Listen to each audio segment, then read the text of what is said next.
Hello YouTube family, Shri शिवाय नमस्तुभ्यम। कैसे हैं आप सब? मैं आशा करती हूँ कि आप सब अच्छे होंगे और जिस भी स्थिति में होंगे अपनी पढ़ाई को कर रहे होंगे। तो आजकल तो मौसम ऐसा हो गया है जैसे लगता है कि बरसात फिर से शुरू हो गई है। दिन रात 2-3 दिन से पानी बहुत तेज बरस रहा है, कभी तेज कभी धीमा, मतलब बारिश ही हो रही है। तो ऐसे मौसम में सबको लगता है कि कुछ नया अच्छा सा बनाया जाए।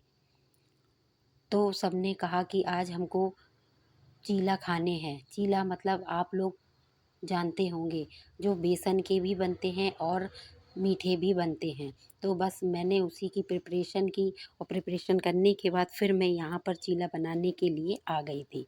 जैसा कि आपको मालूम है कि मैं चूल्हे पर ही खाना बनाती हूँ, तो बस यहीं पर वो चीला बनाने के लिए आ गई थी। और यहाँ पर मैं आज सबसे पहले बेसन का बना रही हूँ, जिसमें मैंने नमक, धनिया, मिर्ची, प्याज ये सब महीन करके डाला है और उसी का बना रही थी। बेसन का चीला तो मैं बहुत अच्छे से बना लेती हूँ, कोई बिगड़ता नहीं है। लेकिन जब मैं मीठा बनाती हूँ तो मुझे बहुत डर लगता है। मिनिमम 1 या 2 तो मुझसे 100% ख़राब हो ही जाते हैं। लेकिन आज का मेरा एक भी चीला ख़राब नहीं हुआ मीठा वाला। ये मैं पहला वाला डाल रही हूँ, वो भी मुझसे इतने अच्छे से बन गया और मुझे डर लग रहा था कि कहीं बिगड़ ना जाए, लेकिन नहीं, बहुत अच्छे से आज बन गया था। अब मैं बस उसको पलट रही थी, तो मेरा बेटा कह रहा था कि मम्मा आराम से करना, नहीं टूट जाए। मैंने कहा नहीं टूटेगा, आज तो वो अच्छे से बन गया है। तो बस ऐसे ही मैं उसको उठाने की कोशिश कर रही थी और धीरे-धीरे उठ भी गया था, क्योंकि ये मीठे जो होते हैं बहुत डिफ़िकल्ट होते हैं, बड़ी मुश्किल से बनते हैं। लेकिन जहाँ एक बार बन गया तो फिर आराम से बनते चले जाते हैं। तो इस प्रकार मेरे मीठे भी चीला बन के रेडी हो गया था और मैंने अपने बेटे को दे दिया था। वो कह रहा था कि बहुत अच्छे बने हैं। तो जब भी हमें कुछ नया बनाना होता है तो हम उसकी प्रिपरेशन करने के लिए पहले से तैयारी करते हैं, क्योंकि इन्हें बनाने में टाइम भी लगता है। तो बस वहाँ सारी प्रिपरेशन होने के बाद सारे काम फिनिश हो गए थे और मैंने भी अपना डिनर कर लिया था।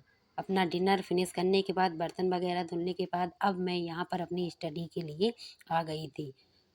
ये प्रिपरेशन करने में और पूरा कंप्लीट करने में मुझे मिनिमम 2 ढाई घंटे लग गए, यानी साढ़े 10 बजे मैं फ्री हुई थी अपनी स्टडी के लिए। तो मैंने सोचा चलो अब रहने देते हैं, सुबह कर लेंगे। लेकिन मैंने ऐसे सोचा सुबह तो मुझे और भी जल्दी उठना पड़ता है। जैसे कि आपको मालूम है डेली मैं 4 बजे से अपनी लाइव स्टडी करती हूँ। इसलिए लाइव स्टडी करने के लिए मैं मिनिमम 3 या साढ़े 3 बजे तक उठ जाती हूँ, क्योंकि साढ़े 3 बजे उठूँगी, फिर फ्रेश वगैरह होंगी, तब जाके कहीं अपनी लाइव स्टडी करती हूँ।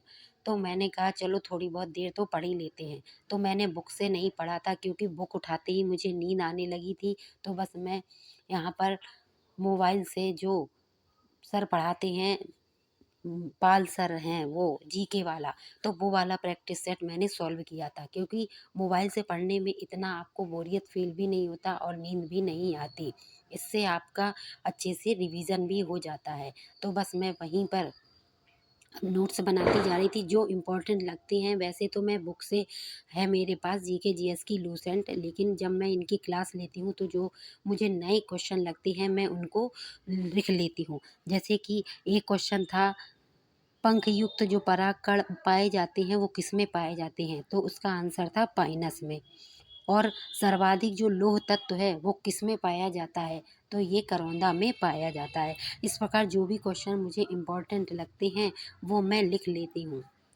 तो ये सर की क्लास करने के बाद मैंने एक समाजशास्त्र का प्रैक्टिस सेट भी पहले लगाया था।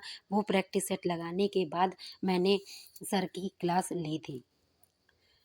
इस प्रकार मैंने अपने 2 प्रैक्टिस सेट लगाए थे, एक जीके जीएस का और एक समाजशास्त्र का। तो इस प्रकार मेरी आधे-आधे घंटे की 1 घंटे की पढ़ाई हो गई थी, यानी 11 साढ़े 11 के समथिंग मैंने अपनी स्टडी को बंद कर दिया था, क्योंकि मैंने इसे 2x की स्पीड में देखा था। 2x की स्पीड में जल्दी-जल्दी देख लिया था और जो मुझे लिखना था वो मैंने लिख भी लिया था।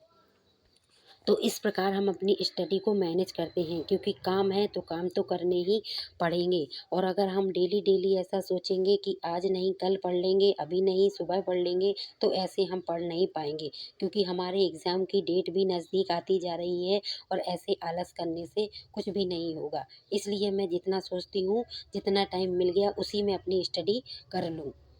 तो इस प्रकार मैं अपनी स्टडी को मैनेज करती हूँ। अगर आपको हमारा ये ब्लॉग अच्छा लगता हो तो प्लीज़ मेरे चैनल को लाइक करें, सब्सक्राइब करें और कमेंट अवश्य करें। क्योंकि जिस प्रकार हमें पढ़ना है, हमें ही तय करना पड़ेगा कि हमें अपनी स्टडी को कैसे मैनेज करना है, काम को कैसे मैनेज करना है। दोनों को मैनेज करते हुए अपनी स्टडी करनी पड़ेगी। मेरा ब्लॉग देख